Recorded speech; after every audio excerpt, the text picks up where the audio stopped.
To premiere her new video for Bedtime Story in 1995, Madonna decided to throw a big party at a New York disco. Here's how it all looked and sounded in our special Madonna's Bedtime Story and Pajama Party.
Welcome to Madonna's Bedtime Story Pajama Party.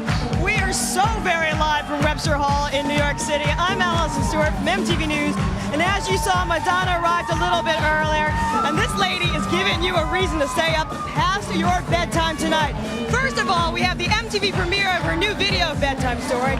She's going to tuck us all in with a very own bedtime story of her own. She's going to read to us, and of course, there's this party going on, a pajama party. 1,500 pajama-wearing, Madonna-loving contest winners who are here to celebrate MTV and to celebrate Madonna and Bedtime Story.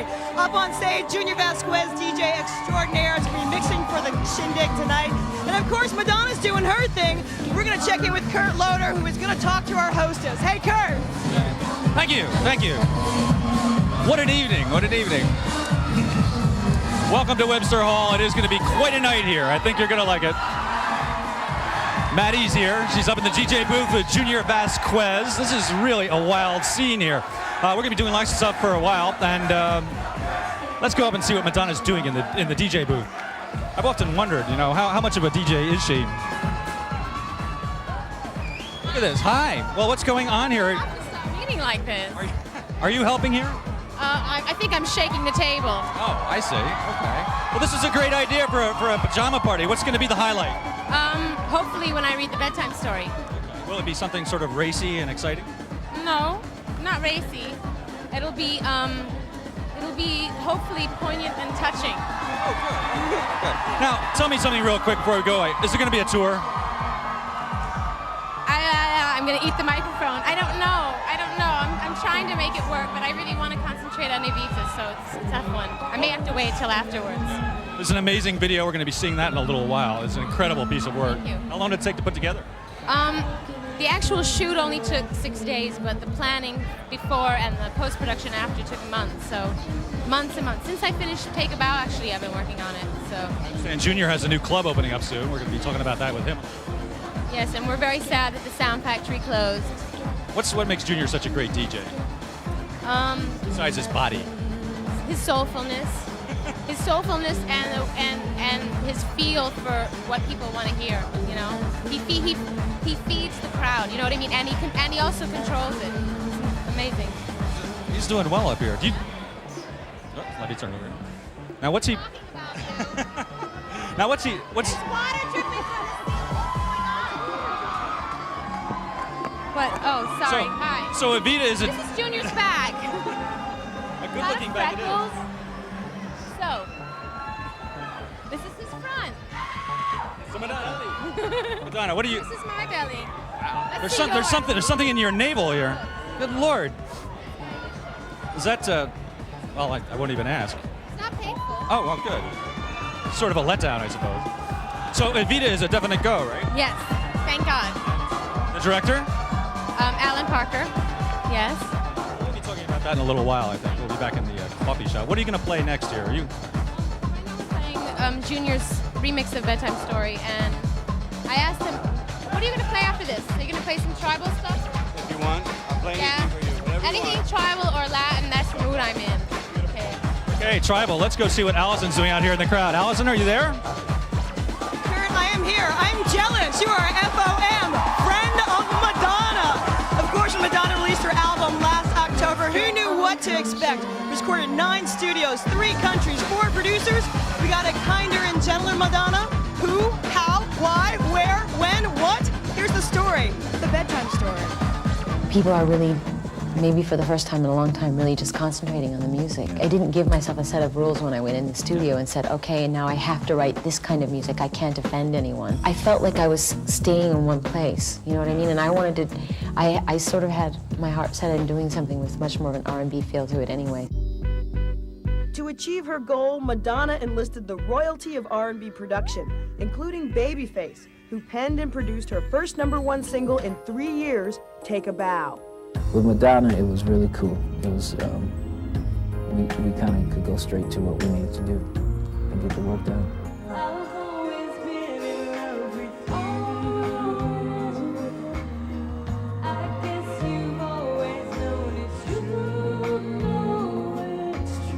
And writing together, we saw the same visions. If we had been not agreeing with each other, that would have been interesting to see. I mean, collaborating with anybody, it's very intimate and it's hard. Sometimes it doesn't work with people. And you get in a room and you don't feel comfortable or... So I went through a few of those. I pretty much had a wish list of people that I really admired or had, you know, sort of had my eye on working with for some time. Also recruited for the Bedtime Story project was another single-name songstress, Bjork, who wrote the title track with producer Nellie Hooper. Nellie did her album, and actually one of the reasons I was dying to work with Nellie Hooper was because of Bjork's album. I thought it was amazing. Well, basically, she asked my friend for a song, and my friend asked me to help him. And I did it in a way as like a favor to him, really. Right. Not, you know, no offense to Madonna, but I was kind of more doing it as a present to my friend. Madonna turned over her tracks to DJ Junior Vasquez to create club-friendly versions of LP tracks, giving them an extended life and audience. They sent me a cassette of the song. When it was 100 beats per minute, I said, oh, God, what am I going to do with this? Madonna's different because she's like really on top of everything. The house mix is just as important to her as what her original interpretation of the song is. The critics seem to have backed off on this record. Is that a good sign? And have they seemed Backed to off? I mean, they seem to like it. You know, not getting publicly flogged. Yeah. Sweet. Yes, well, I guess it's because I'm not being a bad girl right now. Publicly, Madonna's been more sugar than spice of late. She showered Letterman with Valentine affection and gave a lavish performance at the Brit Awards.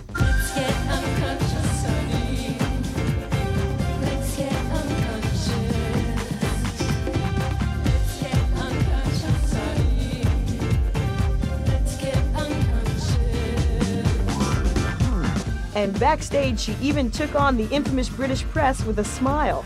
Yeah, Toby from the Ozone. What made you decide to perform at the Brits this year? It's a tough one. Because I just always have so much fun when I come here. I'm not pregnant. I don't care if you're pregnant or anything. I just want to know, are you going to take this album on the road this year? I'm 99% sure. Good answer. And for now, videos will have to do. Secret, filmed in Harlem, was the first single, then off to Spain for Take a Bow, and now Bedtime Story. And for the record, what exactly is Madonna's bedtime like? I have like drapery around all my beds so you can shut the whole world out. Ah. Very private.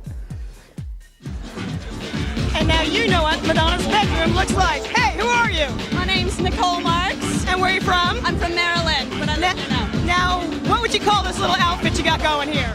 I think this is like the housewife slash club kid thing. Now, where'd you get your outfit? This was $3 at a thrift store. Very nice. I looked all over the city and I ended up at the thrift store right around my house. Perfect. Now, you said you were a club kid a little bit. Tell me, for somebody who's sitting at home, how do you conquer a club like Webster Hall? It's 4 floors, 8 million different little rooms. You just be yourself, you get funked out, you party, you say hello to everybody, love. Well, I think that Madonna might have followed that advice earlier tonight. We saw her having a fine time at her very own Bedtime Story Pajama Party. Take a look.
Is a party unto herself, but she's definitely not partying alone tonight. Of course, we're live from Webster Hall in downtown New York City at Madonna's Bedtime Story Pajama Party. I haven't seen any pillow fights break out late, but the night is still early. Of course, a whole bunch of people are out here on the dance floor, but Kurt Loder managed to steal away with Madonna to talk to her. Hey, Kurt, Madonna, what's up? Well, we are back here in the coffee bar at Webster Hall. Madonna, can we see your shoes for a minute? These are now, these are shoes. There's some shoes for you. Be sure to talk into the mic. Oops, I'm sorry. They go with my blue nightgown that I had on is this something earlier. you actually wear? Do you own lots of pajamas? Are you a pajama person? I do have lots of pajamas, but it depends on the mood. You know, there's the pajamas I wear when I'm alone, and there's the pajamas I wear when I'm Those would be different not kinds alone. of pajamas, you're saying? And then there's the pajamas I don't wear. Oh, maybe we'll see them later. Yes. As we were talking out there, you definitely have the role in Evita now. Could you tell me what interests you about Evita so much? She was the wife of a dictator. They both seem a little nuts. Yes, what's truly. the psychology that drew you to this?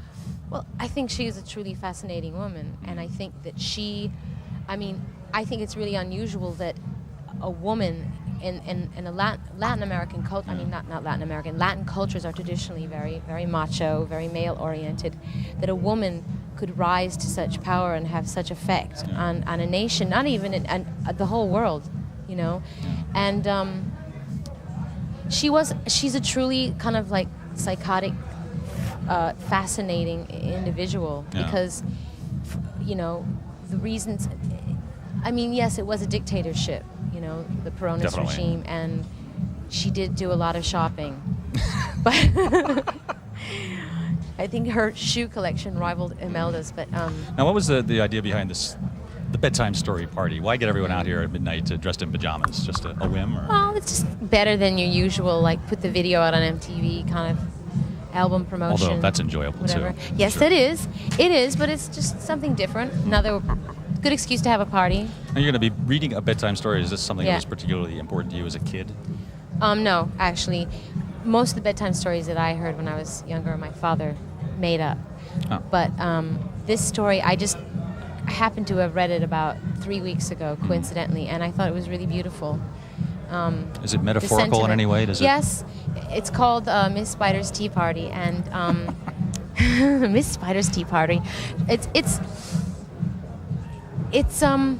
I think the metaphor is that you can't judge someone until you know them. That's so true. Yes, it is. I think we'll learn something from this. Hopefully. Now, the video, which we'll be seeing soon here on MTV, is an amazing piece of work. You give birth to a flock of pigeons or something. What's going on in that doves, video? White doves. Doves, whatever. That symbolize New York, peace. Pigeons. Yeah. What's going on in the video? It seems very metaphorical also.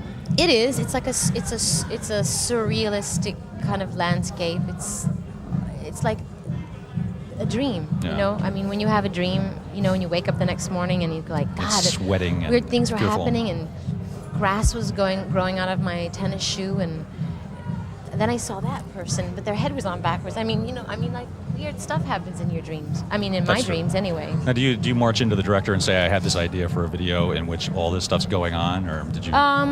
Well, I worked with Mark Romanek before. He did the Rain video, and we pretty much sat down, and when he heard my album before it was even released, he said, I have to do the video to Bedtime Story, so whenever it's released, I want to do it. I said, okay. And he had some ideas. The original ideas sprang from 3 female surrealist painters, Remedios Varos, Frida Kahlo, and Leonora Carrington. Oh. So that's where the original germ of the idea came from. And you know Frida Kahlo's paintings, right? I mean, they're very they're very female. They're very all of the women did a lot of weird self-portraits. Yes. Portraying themselves in pain, giving birth. They're very feminine. Not feminine in a demure way, but Yeah. like there's a lot of symbolic stuff in the videos, like eggs and you know, at one point I'm pregnant and doves fly out of my stomach, Yeah. and I think it's from a woman's perspective. Did it make you, when Take a Bow went to #1, making you the all-time record holder among women for #1 record, even eclipsing that Houston girl? Right. Did that make you like happy? That's an understatement. Extremely. Was there a party at your house, or? No, I don't think there was a party at my house, because when I found out, I think I was on my way to Europe or something. Oh. I'm not really sure. Are you going to be out of action for the next year or so, making this movie? You mean to the public eye? Yeah. Well, pretty much. I mean, I have another video to do, and I mean, I really do want to. I want to go on tour. Believe me, I'm dying to perform this record. Yeah. But sorry about that. I have to keep this popsicle up near my mouth. But I've been waiting 5 years for this role, and I am not going to screw it up. You know, I need to. So there's a possibility we might not see you on tour, you're saying? I think there's a possibility that would be after I shot the movie. Okay. Well, would it be another extravaganza sort of tour? Would it be like Madonna with a guitar, folky kind of Madonna thing? Unplugged? Yeah. I don't know. There's a thought. There is a thought, but I don't know. I've entertained that thought, but I think it only for a moment. Well, thank you very much. It's great to be here. We're enjoying your pajama And party. I'm very happy that you wore your pajamas. Thank you. I was certain that you wouldn't show up in them. Oh, well, I did. Let's go back and see what Allison's doing out there. Allie, are you there?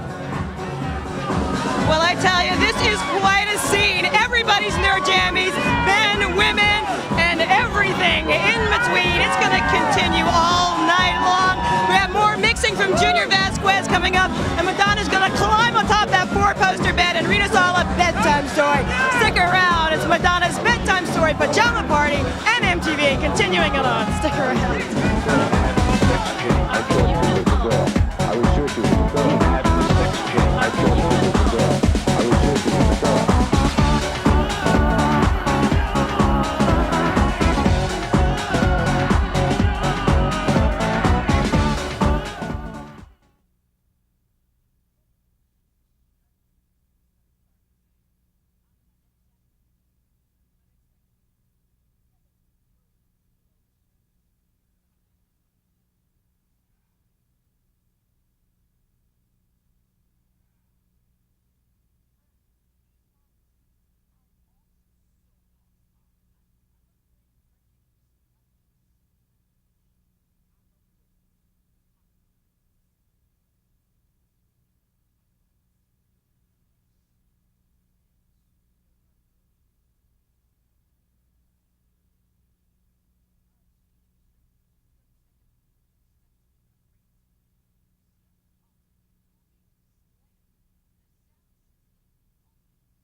Welcome back to Madonna's Bedtime Story Pajama Party.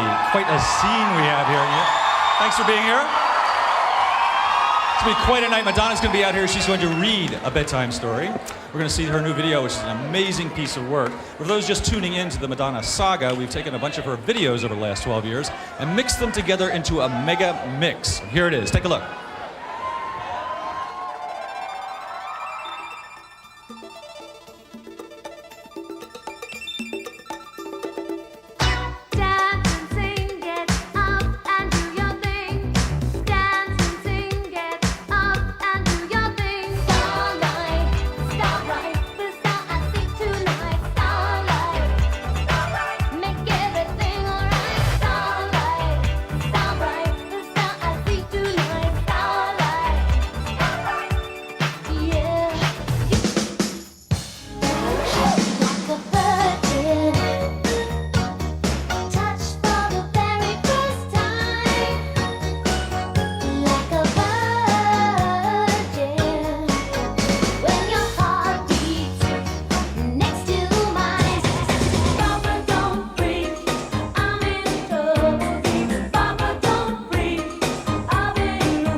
with straight pose. There's nothing to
Bedtime Story. Okay?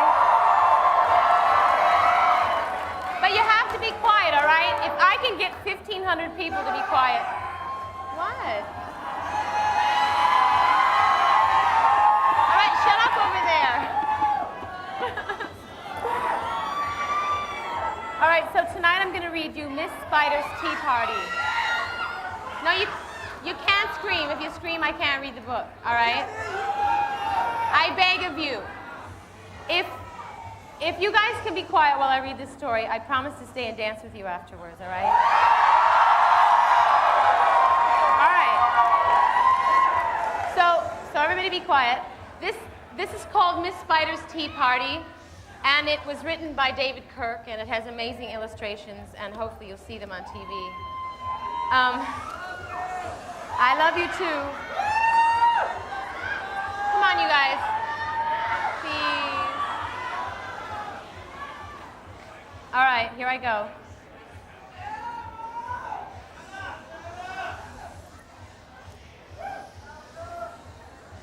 Well, now I'll just wait until you all shut up. Do it, baby! All right. One lonely spider sipped her tea while gazing at the sky. She watched the insects on the leaves and many flying by. If I had friends like...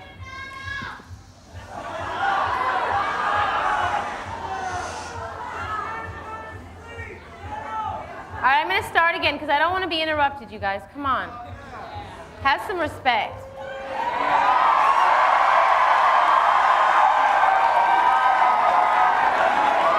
All right.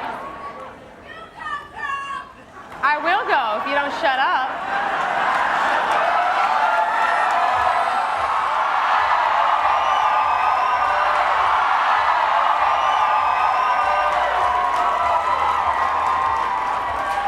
All right, here I go.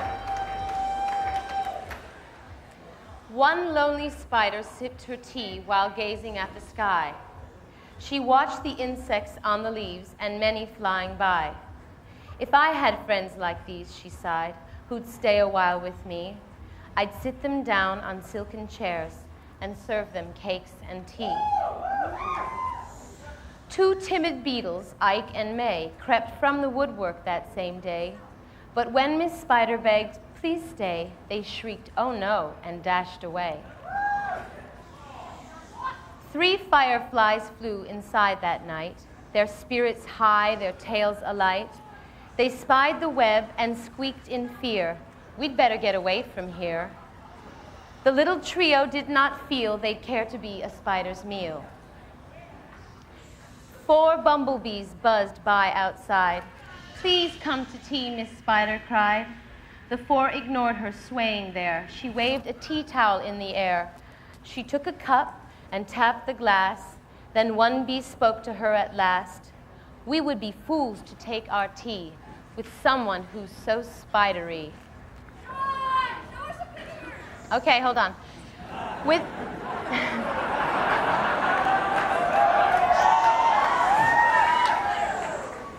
Within the shadows of the room, just peeking from behind a broom, 5 grinning faces bobbed and peered.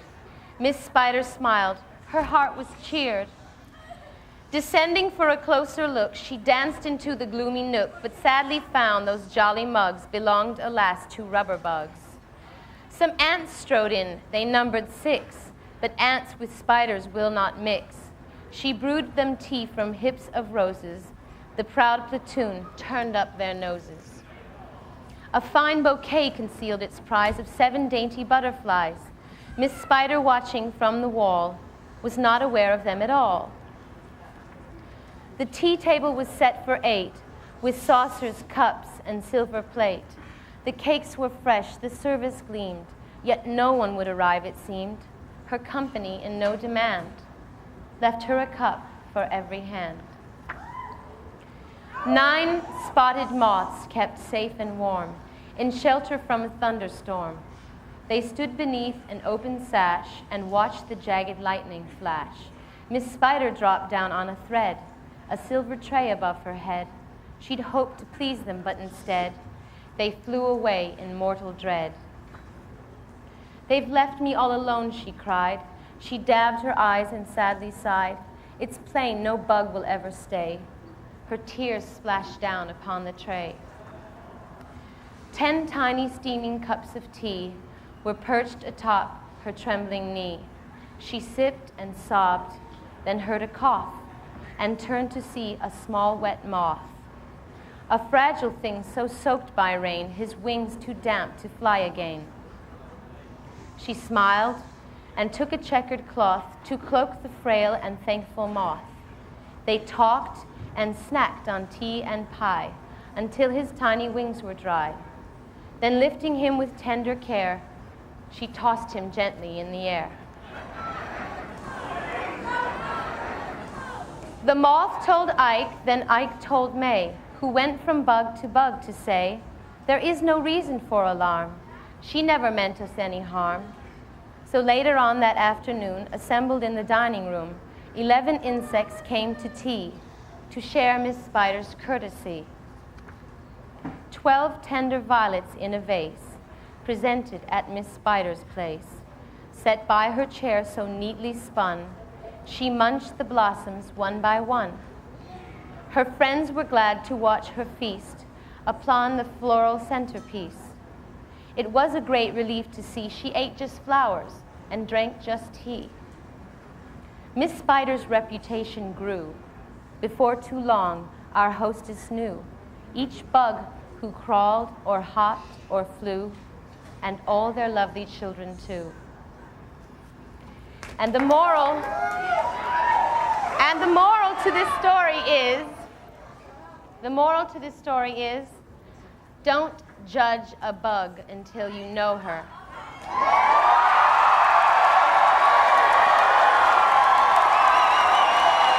Sweet dreams.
Now let's recap. So far, we've seen a mega mix of Madonna's greatest hits.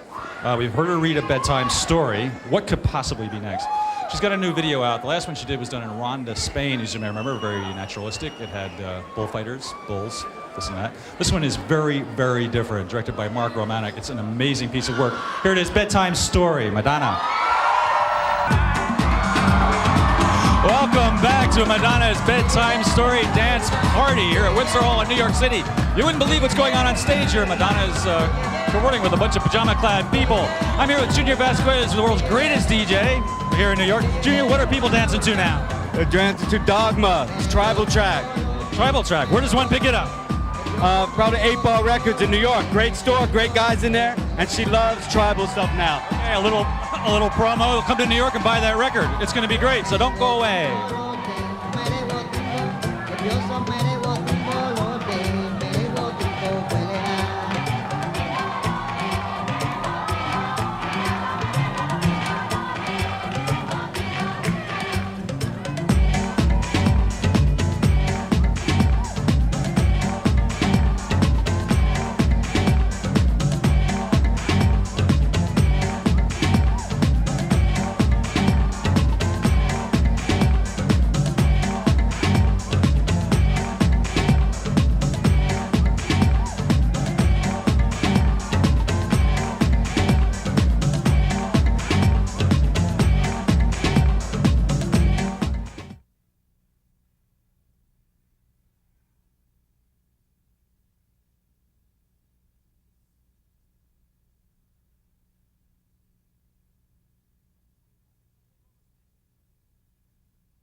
Welcome back to Madonna's Bedtime Story Pajama Party here at Windsor Hall in New York City, the only town that's open 24 hours a day in the country. Junior, tell me something about this mixing thing. When I play music, everyone leaves the room. What's the secret?